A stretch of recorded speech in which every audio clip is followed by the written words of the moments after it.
السلام علیکم ناظرین، آپ دیکھ رہے ہیں پاور الرٹ نیوز HD۔ آئیے آپ کو آگاہ کرتے ہیں ایک اہم خبر سے۔ جاوریہ سے ہمارے نمائندے حاجی ظفر عباس کی خصوصی report. Sargodha university of Sargodha میں شعبہ social work, national commission for human development اور پنجاب پولیس کے باہمی اشتراک سے آگاہی سیمینار کا انعقاد کیا گیا، جس میں طلبہ و طالبات کو پسماندہ اور کمزور شہریوں کو بااختیار بنانے میں پولیس تحفظ مرکز کے فعال کردار سے متعلق آگاہی فراہم کی گئی۔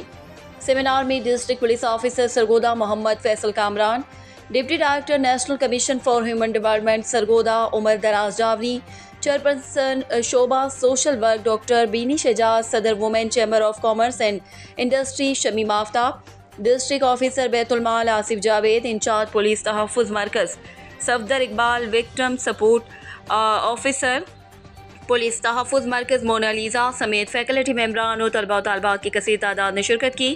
سیمینار سے خطاب کرتے ہوئے محمد فیصل کامران نے کہا کہ پسماندہ افراد کو بااختیار بنانے میں پولیس تحفظ مرکز اپنا کردار ادا کرتے ہوئے خصوصی افراد، بے گھر عورتوں اور بے گھر بچوں، خواجہ سراؤں اور منشیات کے عادی بچوں کو ریلیف فراہم کرتا ہے۔ انہوں نے مزید کہا کہ خواجہ سراؤں کو قانونی اور سماجی مدد کے علاوہ ان کے مسائل کو ترجیحی بنیادوں پر حل کیا جاتا ہے۔ انہوں نے کہا کہ ٹرانسجینڈر کمیونٹی کے ایک نمائندے کو پولیس تحفظ مرکز میں تعینات کیا گیا۔ رپورٹ حاجی ظفر عباس، تحصیل رپورٹر شاہپور جاوریہ۔